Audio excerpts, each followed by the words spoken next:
Louvado seja o nome do Senhor. Boa noite, graça e paz. Amém? Espero que você esteja muito bem, em nome de Jesus. Queridos, nós vamos receber uma palavra que Deus colocou no nosso coração. Está lá em Isaías 45. E antes de nós fazermos a leitura do versículo 19 em diante, só para nós nos localizarmos, esse capítulo de Isaías 45 fala sobre o chamado de Ciro. Ciro, o rei persa que foi levantado para libertar o povo de Israel do cativeiro babilônico.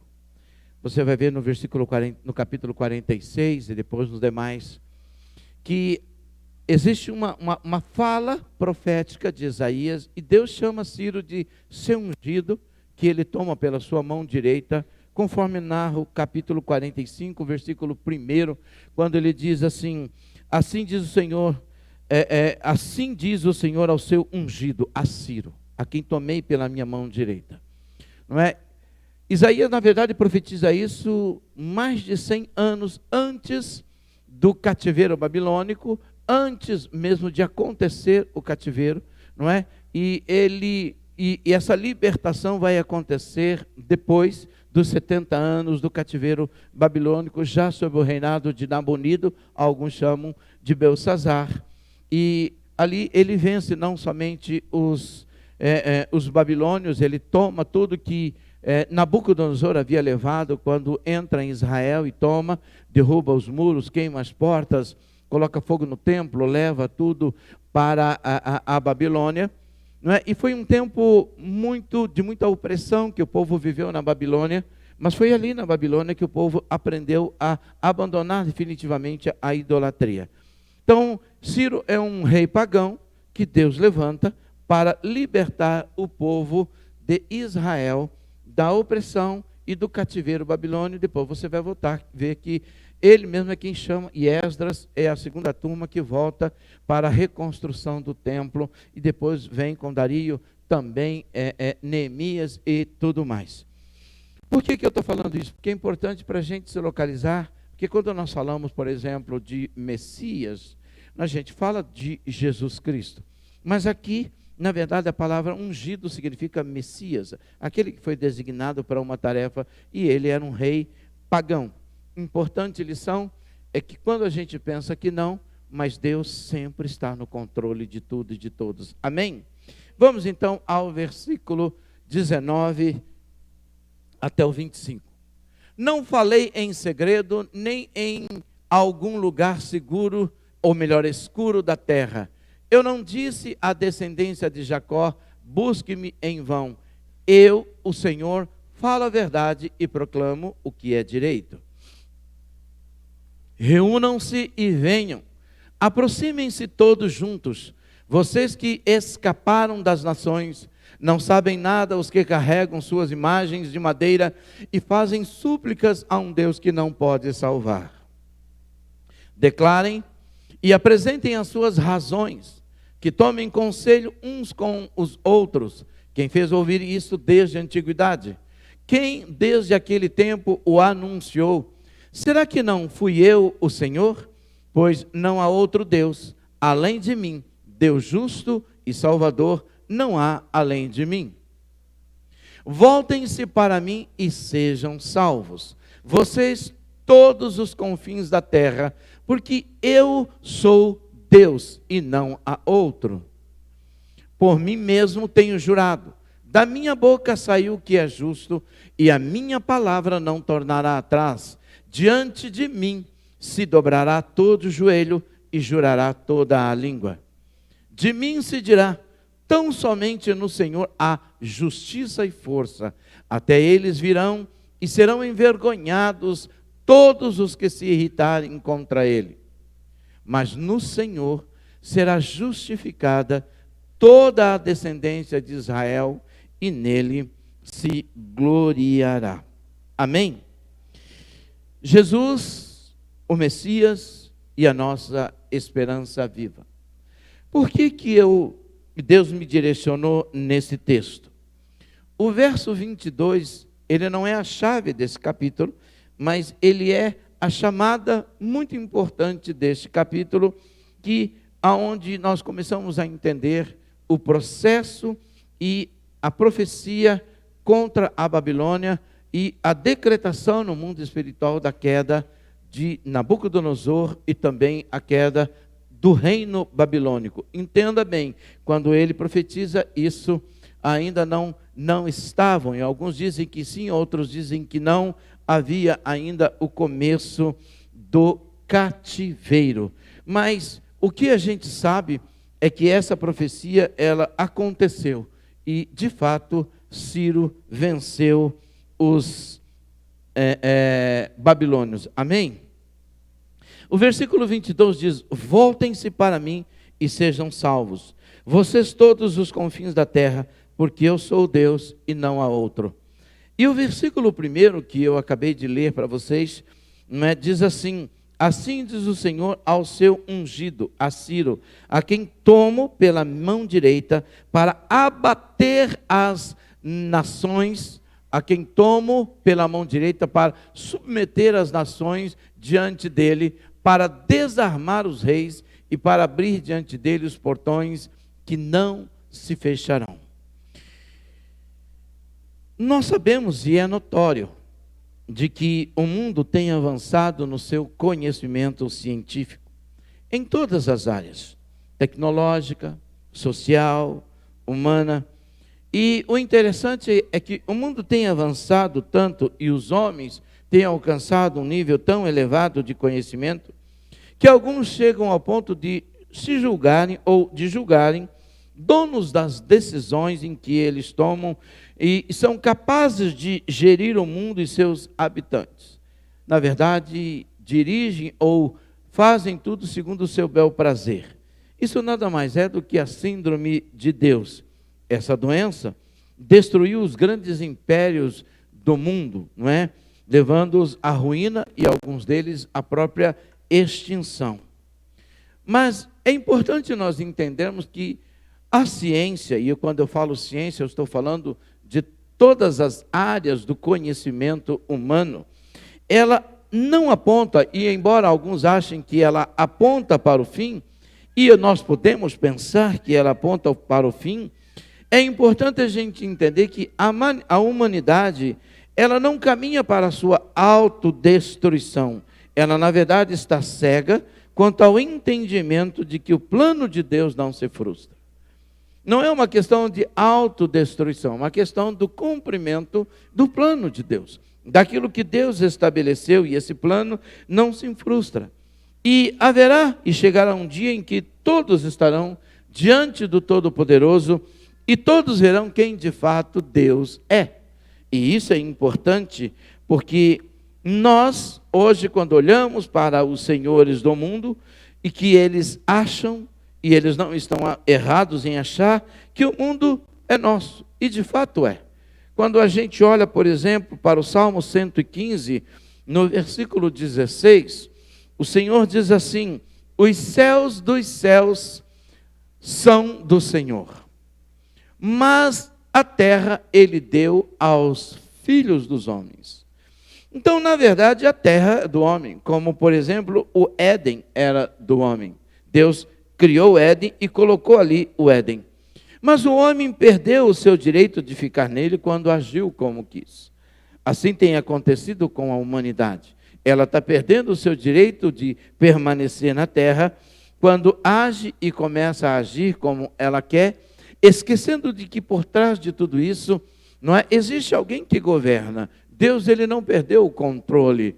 Deus não perdeu o domínio, ele não perdeu o controle da situação. Embora o mundo esteja aí em polvorosa, o mundo esteja tenso de uma maneira geral, ou com medo de uma guerra nuclear por causa da Rússia, o Brasil com medo do que pode acontecer dependendo das eleições, nós sabemos que Deus, ele não perdeu o controle, mas nós somos aqueles que fazem as escolhas para este mundo. Por isso é importante que a gente entenda que, olhando e pensando um pouquinho sobre o Éden, mesmo o enganador estragando, não o jardim dos homens, que é a terra, mas os homens no jardim. Porque Satanás, ele não estragou o Éden, ele estragou o homem no Éden. Assim como ele não estraga a terra, ele estraga o homem na terra. E esse estragar, ele corrompe o homem na terra. E esse homem destrói a terra, ele destrói o lugar onde ele está. Então, é importante a gente entender que, por exemplo, o Éden não acabou porque o homem saiu. O Éden continua, saiu da dimensão e da capacidade do homem enxergar esse Éden, não é? Chamem como quiserem, alguns chamam de paraíso, outros chamam disso. Pouco importa o nome, o fato é que o Éden continua. Deus não destruiu o Éden, apenas tirou da dimensão capaz de o homem perceber, porque não era mais digno de estar lá. Então, o que Satanás faz? Ele corrompe o homem, e o homem corrompe aquilo que Deus criou para ele, homem, para a humanidade. E a ciência, ela vem fazendo isso, ela vem destruindo isso. Lá em 1 Coríntios, no capítulo 13, versículo 8, diz assim: o amor jamais acaba. Veja, o amor jamais acaba, não é? Mas, havendo profecia, o amor desaparece. Havendo línguas, o amor também cessa. E havendo ciência, o amor passa. Em algumas traduções diz que o amor desaparece. Então, hoje, por exemplo, quando você olha para a humanidade, poucas pessoas falam do amor. As pessoas hoje têm uma concepção totalmente errada, pagã, erotizada do que é o amor, do que é esse mandamento, do que é essa virtude, não é? O amor. Então, o amor está acabando sim, porque chega uma hora em que a ciência evolui todo, que ela fala, por que nós precisamos ter compaixão um do outro? Nós temos tudo. Nós não precisamos mais do amor para nos relacionar. Nós não precisamos mais do carinho para nos relacionar. Nós não precisamos, nós temos tudo. Ninguém precisa usar de misericórdia, de compaixão um com o outro, porque isso tudo é impulsionado e imbuído pelo amor. A Bíblia diz que o crescimento da ciência, ela faz com que o amor desapareça. E tudo se torne algo mecanizado. O mundo fica robotizado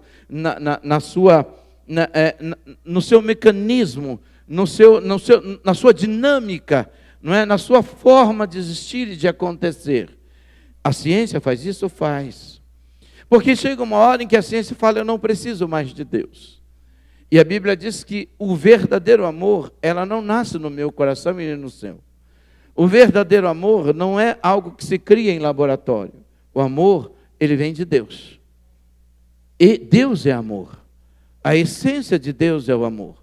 E quando eu esqueço Deus, quando eu digo que eu não preciso de Deus, o sentimento, que não é um sentimento, mas a virtude mais importante da vida, a essência da vida, que é o amor, que mantém a vida, desaparece, acaba. Por quê? Porque nós não anulamos Deus, mas anulamos a nossa relação com aquele que é a fonte do amor, aquele que é o próprio amor. A Bíblia diz que aquele que não ama não conhece Deus, porque Deus é amor, não é? Mas existe esperança? Lógico que existe. Existe a esperança como existiu para Israel. Israel rompeu a aliança com Deus, Israel maculou a aliança com Deus, Israel trocou Deus por outros deuses, e isso levou eles a enfrentar alguns cativeiros, o assírio, que foi o primeiro, o babilônico, que foi o segundo, depois, continuando o medo persa, não é? E por último, aí o cativeiro romano, que na verdade não é considerado um cativeiro, mas entre aspas sim, porque eles pagavam tributo, estavam sob o jugo, embora tivessem a liberdade que tinham. Mas o último cativeiro foi o cativeiro medo-persa, se nós podemos chamar assim. Mas por que Israel enfrentou esse cativeiro? Por causa exatamente de ter quebrado e rompido com a aliança, ter abandonado o Deus da aliança, ter virado as costas para Deus. ter abandonado a verdade e o imenso amor de Deus. O cativeiro foi um período de 70 anos de disciplina, de ensinamento, para Israel aprender a confiar em Deus ou decidir, não é? Em quem eles queriam confiar, se em Deus, no Deus vivo, do Deus da aliança, ou nos deuses com quem eles viviam fazendo as alianças. Embora depois eles continuaram fazendo coisas erradas, não é? Mas é importante nós entendermos de que depois de 70 anos de cativeiro, e a misericórdia do Senhor, ela dura mesmo, Deus diz, e ele usou Jeremias para dizer: eu sei o pensamento que eu tenho a respeito de vocês, pensamento de paz e não de mal, para dar a vocês um fim que vocês desejam. E esse fim era tirá-los do cativeiro e poder trazê-los de volta à sua terra. E quando Deus levanta Ciro, é o cumprimento dessa profecia. Quando o reinado de Ciro, quando o Império Persa se levanta e destrói a Babilônia, agora está se cumprindo aquilo que Isaías profetizou há muitos anos atrás, de que Deus prometera de que levantaria o seu ungido. Mas esse ungido não era um filho de Deus. Esse ungido não era o que nós podemos chamar de um homem da aliança. Não era alguém. Você vai ver em Esdras que ele diz: o Senhor me levantou, o Deus vivo e único me levantou, não é? E ele chama o povo, e Esdras volta. A primeira turma é Zorobabel, a segunda turma volta com Esdras. Mas é interessante a gente pensar que Ciro era o ungido de Deus. Ciro era o libertador de Israel para tirá-los do cativeiro. Ciro era a esperança do povo de Israel que enfrentaram um cativeiro. O mundo é um grande lugar, não é? É um lugar onde nós vivemos um cativeiro espiritual, um cativeiro físico, e muitos vivem nesse cativeiro. E todos nós anelamos um dia poder voltar e poder viver na paz que excede o entendimento, poder viver num lugar sem pecado, sem a opressão do inferno, e na plenitude do tempo. E você vai ver isso lá em Isaías. Isaías já começa falando sobre isso, não é? Condenando e falando do pecado do povo no seu livro. Mas a partir Isaías 56, 53, nós vamos entender que o nascimento do Messias, o aparecimento do Messias, aquele que sara as nossas feridas, aquele que nos liberta, e esse Messias é Jesus. Jesus é o Messias, é um ungido de Deus. Agora com um outro propósito. Se Ciro foi levantado como libertador, aquele que tira o povo do cativeiro, Jesus agora é ungido como Salvador, que não tira de um cativeiro físico. E essa foi a grande frustração de Israel, porque eles acharam que o descendente de Davi viria para tirá-los do cativeiro físico romano. Eles acharam que iriam tirá-los da opressão romana. Mas não foi esse tipo de reino que Jesus veio pregar. Não foi esse tipo de libertação que Jesus veio pregar. Jesus não veio tirar, Jesus veio trazer um reino novo, para que aquele que quer entre nesse reino e faça parte desse reino, não é? Que é o reino dos céus. Por isso ele diz: venha a nós o teu reino. Quando os seus discípulos iriam pregar nas cidades, e eles chegavam até as cidades, eles falavam, eles começavam estabelecendo a paz. Jesus disse: quando vocês chegarem numa casa, estabeleçam a paz. Se houver ali pessoas de paz, a paz fica com eles. Se não houver, a paz volta para vocês. E depois ele diz: vocês vão anunciar que é chegado até vocês o reino dos céus, o reino de Deus. Jesus veio trazer um reino, e nós entramos nesse reino. Por isso ele é o Messias, que veio estabelecer o reino de Deus na terra. Não é que nós vamos para o reino. Deus trouxe esse reino e nos tira do império das trevas e nos coloca dentro desse reino. E é nesse reino que nós experimentamos a presença, a graça, o poder, a unção, o cuidado, não é? A salvação de Deus. Por isso, quando nós falamos de libertador, nós falamos de Ciro na história, mas quando nós falamos de Salvador, nós falamos de Jesus. Ah, mas ele também é o nosso libertador, sim, da opressão de Satanás, do peso do pecado, do jugo do inferno, sim, do reino das trevas. Ele nos tirou. Paulo, escrevendo aos Colossenses, diz que ele nos tirou do império nas trevas e nos transportou para o reino do Filho do seu amor. Assim como Ciro tirou o povo da opressão babilônica, assim nós somos arrancados do império das trevas. E nós podemos voltar a adorar, a celebrar, a cantar, a engrandecer o nome do Senhor, porque nós somos essa nova pessoa gerada em Cristo Jesus. Amém? Mas como que nós podemos fazer isso, pastor, para pertencer a esse reino? Primeiro, amados, é importante a gente entender que se eu quero essa salvação, se eu quero essa libertação, eu preciso reconhecer esse Messias na minha vida, esse ungido de Deus. E a primeira coisa que eu preciso fazer é me entregar ao Messias com fé, sem perdê-lo de vista. Nós vivemos em um tempo em que a ciência tenta fazer tudo dizendo para nós, de uma forma muito sutil, você não precisa de Deus. Quem que precisa de Deus? Quem necessita de Deus nos tempos como hoje? Na Idade Média, lá na Antiguidade, o povo precisava se apegar a alguma coisa, precisava se apegar a uma esperança mística, divina, sobrenatural para sobreviver. Mas hoje não, hoje nós vivemos em outro tempo. A ciência avançou, o mundo modernizou, a tecnologia está aí. Nós somos de um mundo high-tech, nós não precisamos de Deus. Por exemplo, eu não preciso de Deus para me curar porque eu tenho remédio, eu tenho tecnologia na ciência. Eu não preciso de Deus para me dar comida porque eu tenho comida em abundância. Eu não preciso de Deus, eu posso fazer alianças à torta direita, porque eu não necessito de Deus. Essa é uma mentira do inferno, e que a gente ouve isso de forma sutil, declarado, quando você assiste um filme, quando você vê uma reportagem, quando você assiste uma entrevista, não é? Dos existencialistas, dos humanistas, você ouve isso de mentes totalmente humanistas. Nós não precisamos de Deus. Mas na verdade a gente precisa.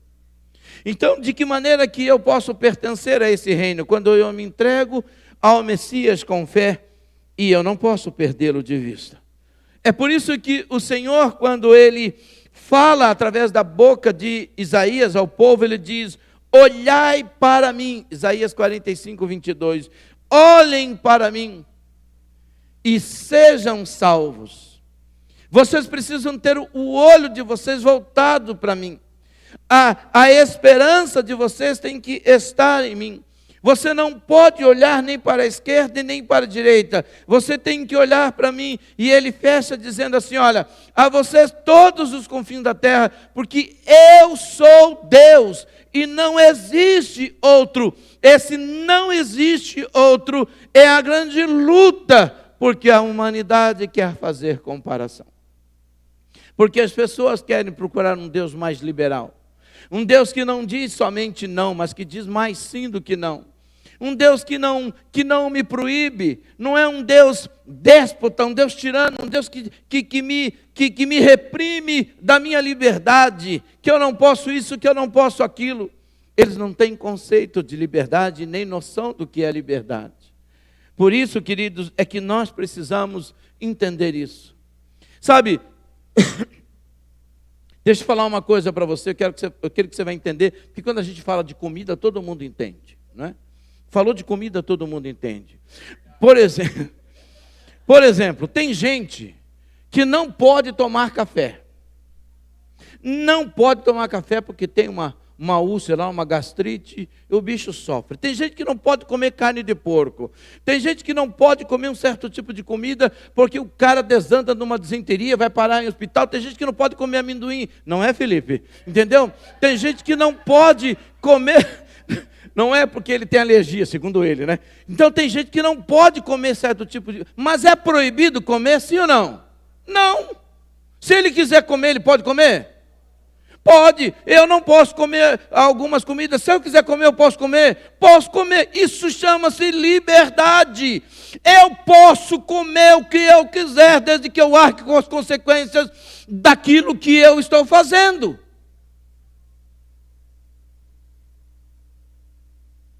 Você pode tudo, até se perder se você quiser.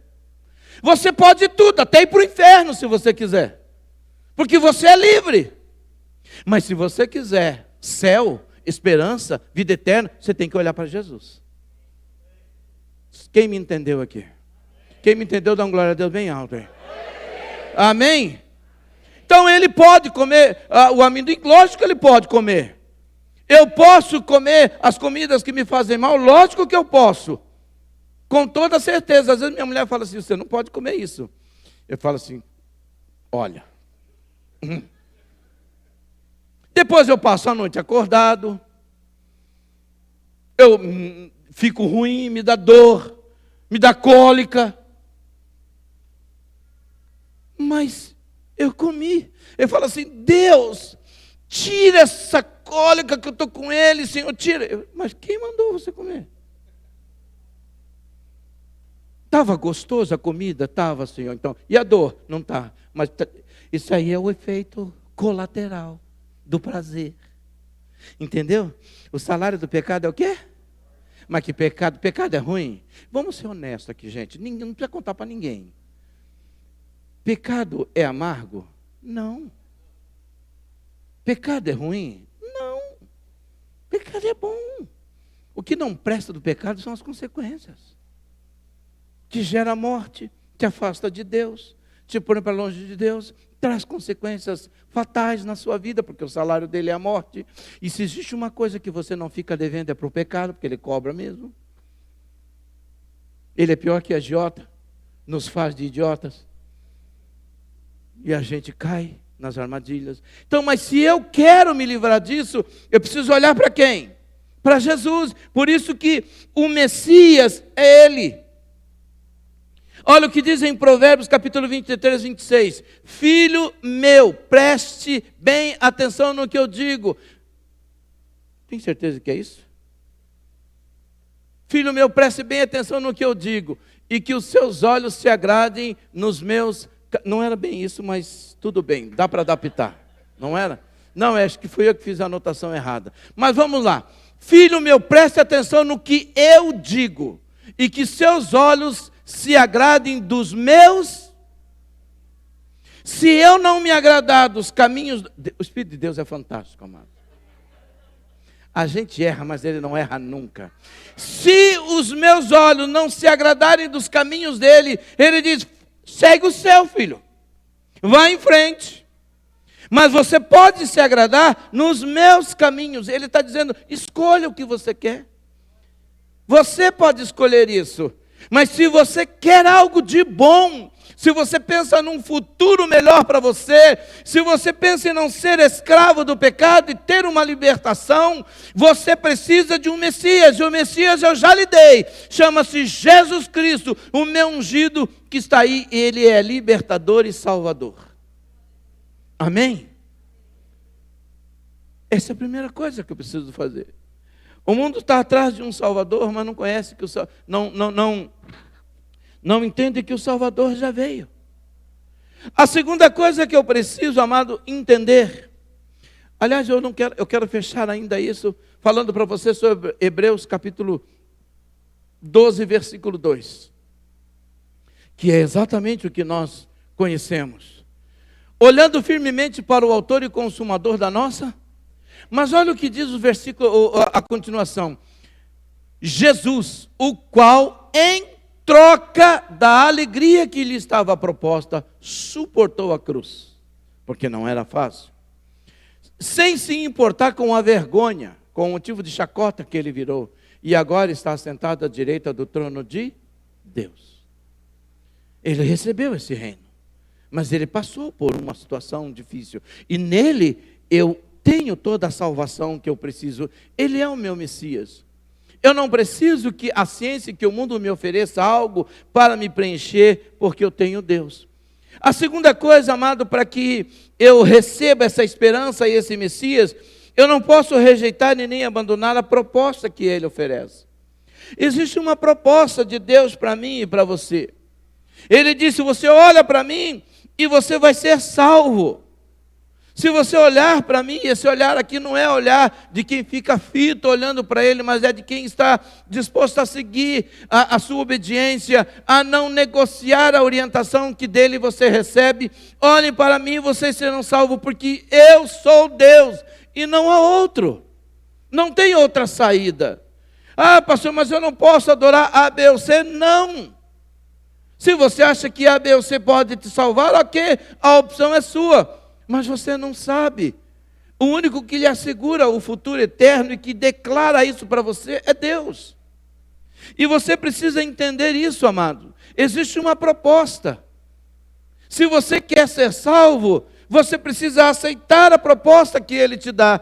E você precisa olhar somente para Ele, o autor e consumador da sua fé. E é isso que Ele diz. Porque lá no versículo 23, ele diz assim, de Isaías 45, por mim mesmo tenho jurado, e já saiu da minha boca a palavra de justiça, e não tornará atrás, que diante de mim se dobrará todo o joelho, e jurará toda a língua. Ele está dizendo, numa linguagem bem versão Gerson, cara, ou você acredita e desfruta disso, ou você não acredita e aguenta as consequências de não crer. Mas é você quem faz essas escolhas. Somos nós quem fazemos essas escolhas. Não existe outro. Vai chegar um dia em que todo o joelho vai se dobrar, toda a língua vai confessar que eu, o Senhor, assim diz o Senhor, que Ele é o Senhor. Mas Ele tem uma proposta para aquele que quer ser salvo. E essa proposta, ela não pode ser abandonada. Eu tenho que me manter firme. Eu tenho que estar firme, eu tenho que estar nela. Sabe, é algo tão tremendo, que às vezes a gente parece que isso aí é uma utopia, parece que isso é algo que é impossível de ser alcançado. Não, não é impossível de ser alcançado.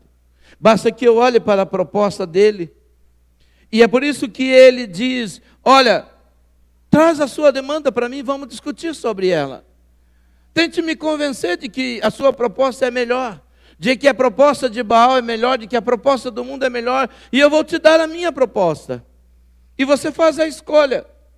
Sabe, eu gosto muito porque quando você olha, por exemplo, para Deuteronômio 28, e você vê lá as propostas que o Senhor dá para Israel, Ele diz, eis que eu coloco de vocês hoje a bênção e a maldição. Vocês decidem, mas Ele é tão bom que Ele dá uma dica. Se eu fosse vocês, eu escolhia a vida. Sabe a dica? Tipo, lembrar a senha.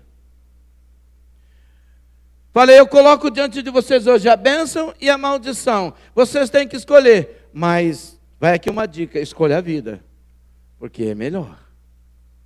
Escolha a bênção, não a maldição. Deus, Ele vive cheio de propostas para nós. O difícil é a gente acreditar nessas propostas. Amados, é algo tão forte isso. Na quinta-feira nós começamos a campanha Sementes e Terra. E nessa quinta agora, aliás, eu incentivo você a vir, que nós vamos falar sobre a outra terra agora, outro tipo de solo, que na verdade não é solo, são pessoas. Nós vamos falar na próxima quinta. Sabe, quando o Senhor faz a proposta, quando Ele declara isso, Ele está tentando mostrar para nós que a melhor proposta é a dEle, que a melhor escolha é a dEle. E eu preciso acreditar nessa promessa e tomar posse dessa promessa de maneira inconteste. Eu não tenho por que questionar. Quem tem uma proposta melhor do que a do Senhor? Quem tem uma proposta melhor do que a de Jesus Cristo? Eu vim para que vocês tenham vida e a tenham com abundância. O diabo veio para matar, roubar e destruir. E eu vim para que vocês tenham vida e vida com abundância. Ele fala das duas propostas. O diabo veio com uma proposta e com um propósito, matar, roubar e destruir. Mas eu venho para te dar vida e vida com abundância. Mas eu tenho que olhar para o Messias. Eu preciso passar pelo ungido de Deus. Não tem como eu alcançar isso sem que eu passe por isso. Jesus, Ele é o Messias que quer levar o povo à liberdade e ao relacionamento com Ele. Sua proposta não é temporária, mas ela é eterna. Olha o que diz em João, capítulo 6, versículo 37. Algo tremendo e fantástico. João 6,37. Todo aquele que o Pai me dá, esse virá a mim. E o que vem a mim, de modo nenhum o lançarei fora. Se o Pai me deu, esse vem a mim. E o que vem a mim, eu não lanço fora. Jesus não quer saber como você vai chegar até Ele. Se você vai chegar acabado, arrasado, morto, porque morto Ele já sabe que você vai chegar, não é? Destruído, mas Ele não vai lançar fora. E aí começa um processo de salvação e um processo de libertação, de levar você a uma qualidade de vida. E isso é muito importante. Isso é algo tremendamente poderoso. Sabe, amados, imagine uma pessoa que ela era um atleta, vamos usar essa palavra, ela era um atleta, ou ele ou ela era um atleta, e sofreu um acidente terrível, e ficou sem andar, ficou sem correr, vamos dizer que ele era essa pessoa era um corredor, e ficou sem correr, e ele fica na cadeira de roda, e o médico então diz para ele o seguinte: você sofreu um grande acidente, você nasceu de novo. E ele faz a pergunta: doutor, eu vou voltar a correr? Alguém já assistiu até filmes assim, né? Ou outras coisas. Ele falou: você vai, mas vai levar um tempo. Você vai ter que reaprender. Você vai ter que ser reeducado. Você vai ter que aprender. E ali começa uma maratona. Maratona. Sempre tem uma pessoa do lado, alguém da família, algum ente querido, algum amigo, alguém que fica lá com ele. E ele vai para a fisioterapia, ele vai para o médico, ele tenta, cai, ele levanta, ele fica nervoso, ele fala que não vai dar jeito, e passou o primeiro mês, o segundo mês, o terceiro mês, o quarto mês, no sexto mês, o sétimo mês, ele começa a dar os primeiros passinhos. Aí fica lá um mês naquele passinho, fala: meu Deus, eu sei que não vai dar certo. Aí ele senta, ele vai. 2, 3, 4 anos depois, ele está na quadra correndo, ele não quer olhar para trás. Ele sofreu um acidente. Eu vou dizer uma coisa para você, querido: você morreu por causa do seu pecado. E quando Jesus te salva, Ele tem que te ensinar a viver novamente no reino de Deus. E isso leva tempo. Você precisa aprender a viver nesse reino. Você precisa aprender e buscar conhecimento de como viver nesse reino. Você precisa ser educado e ter a linguagem do reino. Você precisa se alimentar com a comida do reino. Você precisa viver as benesses do reino. Mas você tem que aprender. E isso não é do dia para a noite. Salvar, Ele já salvou. Te ensinar a viver no reino, isso é você que tem que aprender. É a sua evolução, é o seu crescimento. Porque o médico dos médicos está comigo e com você, o Espírito Santo está conosco. Mas essa fisioterapia da vida, de como viver no reino, de como desfrutar do reino, isso é diferente. Sabe, amados, então eu quero que você entenda de que existe uma proposta. E ele diz: todo aquele que vem a mim, de maneira nenhuma nós vamos lançar fora, eu vou lançar fora. Mas no meio de tudo isso também existe um propósito. Se eu tenho que olhar para Ele, se eu tenho que aceitar a proposta desse Messias, eu também tenho que entender qual é o propósito desse Messias. E eu não posso desistir do propósito que Ele estabeleceu para mim. 2 Pedro capítulo 3, versículo 13, lemos o seguinte, diz assim, 2 Pedro 3,13, nós, diga nós, fala eu e você. Olha o que diz: nós, porém, segundo a promessa de Deus, esperamos novos céus e nova terra, nos quais habita a... O que ele diz? Nós esperamos. Israel, quando ele saiu da terra prometida, eles tinham que caminhar e ir até a terra prometida, e tomar posse da terra prometida. Uma viagem de 40 dias, de 50 dias, levou 40 anos, porque eles desobedeceram a uma determinação do Senhor. Eles não aceitaram a proposta para chegar na terra prometida, e eles se perderam no propósito, e somente Josué e Caleb daquela geração que entrou na terra prometida. Mas eles tinham que avançar, e quando chegaram lá, o Senhor disse: Josué, agora vocês vão guerrear e vocês vão tomar posse da terra, vocês vão ter que tirar os povos daí. Mas no nosso caso, deixa no telão, por favor, 2 Pedro 3,13. Ele diz o seguinte: mas nós, segundo a promessa de Deus, esperamos. Eu não preciso ir até a promessa vem até mim. Eu espero um novo céu, eu espero uma nova terra, no qual habita a justiça. Eu não vou até a promessa veio até mim, Jesus veio até mim, esse novo céu vem até mim, essa nova terra vem até mim. Eu tenho que permanecer e me estabelecer no propósito dele, para que eu desfrute do que ele tem para a minha vida. Quem entendeu o que eu disse? Só que a gente agora faz diferente. Israel corria para cumprir a promessa e se desviava. A gente se desvia, a gente sai. Muitos abandonam. Não querem permanecer.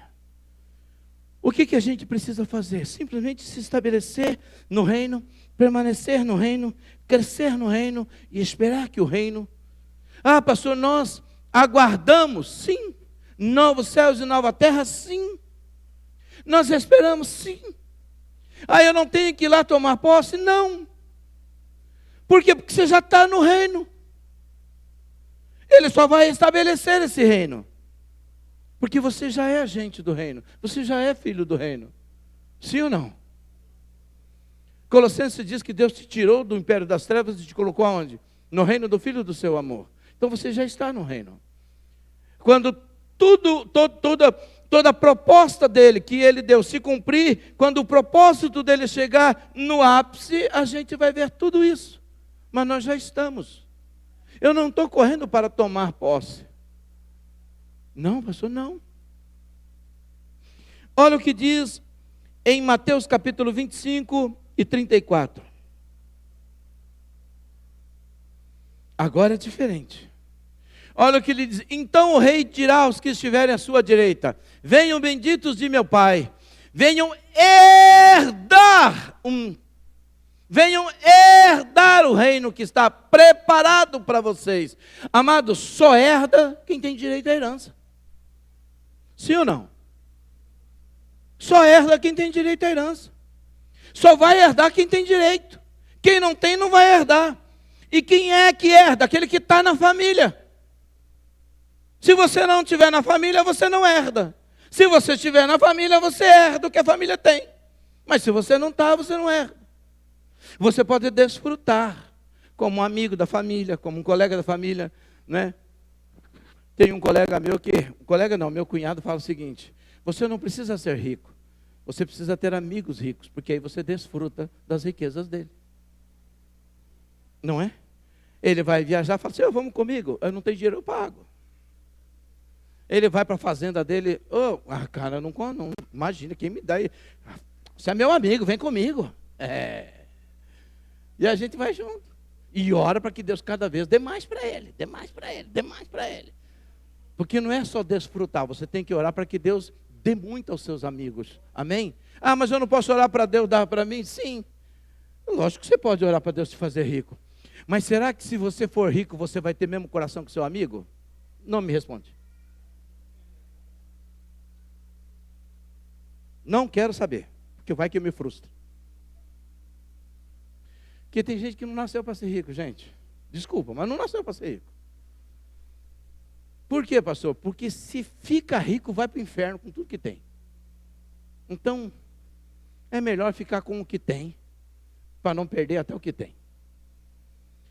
Mas quando a gente tem, e Deus, ele falou assim: olha, você vai receber o reino. Você vai receber a herança, porque você já faz parte. E esse é o propósito de Deus, amados. O rei vai dizer o que estiver à sua direita: vinde benditos de meu Pai, possui por herança o reino que vos está preparado. Já está preparado. Já está tudo pronto. Na casa do meu Pai há muitas moradas, eu vou preparar lugar. Ele vai, não eu. Eu permaneço nele e ele faz por mim. O que ele quer que eu faça? Que eu me santifique. O que ele quer que eu faça? Que eu o honre. O que ele quer que eu faça? Que eu o ame. O que ele quer que eu faça? Que eu o adore. O que ele quer que eu faça? Que eu seja um filho bendito. Ele não quer que eu construa casa. Ele não quer que eu construa o império. O império está pronto. O reino está pronto. É chegado até vós, o reino dos céus está pronto. Você só precisa entrar. E precisa permanecer ali. E precisa ficar ali. E isso é o mais importante. Falando de ciência, Colossenses capítulo 2, 2 e 3. Olha o que nos narra. Paulo escreve para nós. Faço isto para que o coração deles seja consolado e para que eles, vinculados em amor, tenham toda a riqueza da plena convicção, do entendimento para conhecimento do mistério de Deus, que é Cristo, em quem estão ocultos todos os tesouros da ciência, algumas traduções, da sabedoria e do conhecimento. É nele. Toda a ciência está nele. Deixa eu falar uma coisa para você, presta atenção, me permita ser um herege aqui para você, eu quero que você entenda o que eu vou falar. O homem não cria nada. Satanás não cria nada. Mas o homem criou a bomba atômica. Não, ele não criou, ele descobriu a bomba atômica. O rapaz criou uma música, ele não criou uma música, ele descobriu a música. Porque o Espírito inspirou, e ele juntou as palavras e ele escreveu uma música. Por quê? Porque tudo já foi criado. E se alguém tem poder para criar, esse alguém é Deus. Agora, existem coisas que estão ocultas. E Deus vai revelando ao homem. Deus vai mostrando ao homem. Você já percebeu que a maioria dos cientistas no mundo que descobrem as coisas são judeus? Procure saber.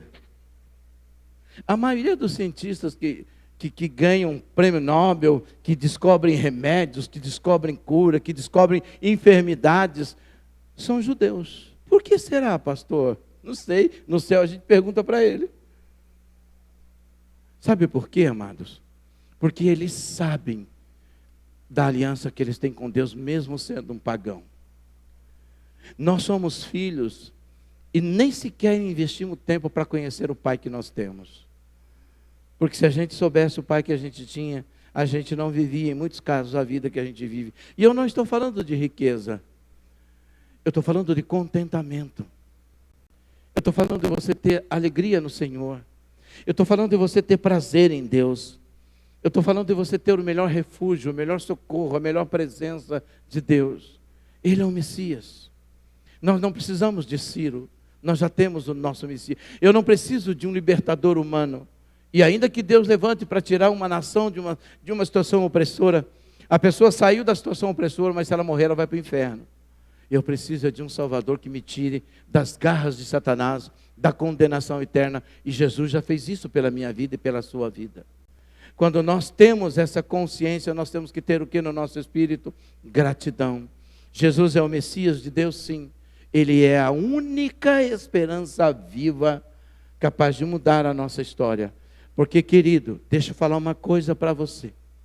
A nossa história não será mudada sem que a nossa vida seja transformada. E nós temos uma vida transformada, então nós podemos mudar a nossa história. Você entendeu o que eu falei, sim ou não? Você precisa pensar nisso. Você precisa fazer uma escolha. Você precisa decidir o seu futuro.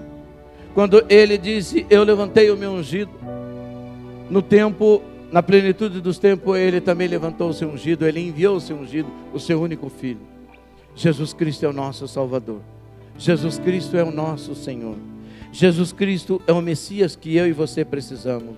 Jesus Cristo é a nossa única esperança.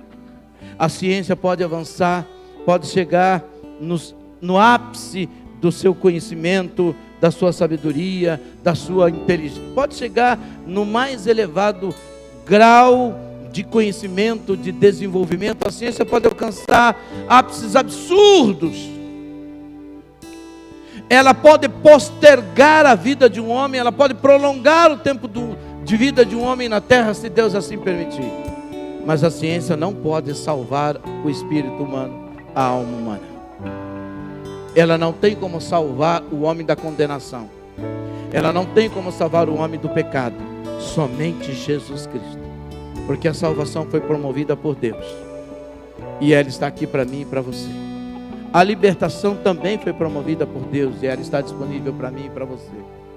Eu quero fazer uma pergunta para você nessa noite. Para quem você está olhando nesses dias? Coloque-se de pé. Quem tem sido a sua esperança? Obrigado por assistir mais um dos nossos cultos online. É muito bom ter você conosco. É muito bom poder contar com você do outro lado. Mas queremos você aqui, visitando a comunidade Batista Mahanaim. Portanto, vem conosco. Os nossos cultos acontecem aos domingos, às 8 horas da manhã e também às 18 horas, comecinho da noite. Aonde nós ficamos? Aqui, na Avenida Cruzeiro do Sul, 360, Roxidale, Osasco, São Paulo. É sempre um prazer poder, junto com você, adorarmos e celebrarmos o Senhor em comunhão, ok? Nos acompanhe e continue nos acompanhando nas nossas mídias sociais. É muito bom ter você nesse caminho, nesse processo. Uma ótima semana. Deus abençoe a sua vida, família, trabalho. Até a próxima.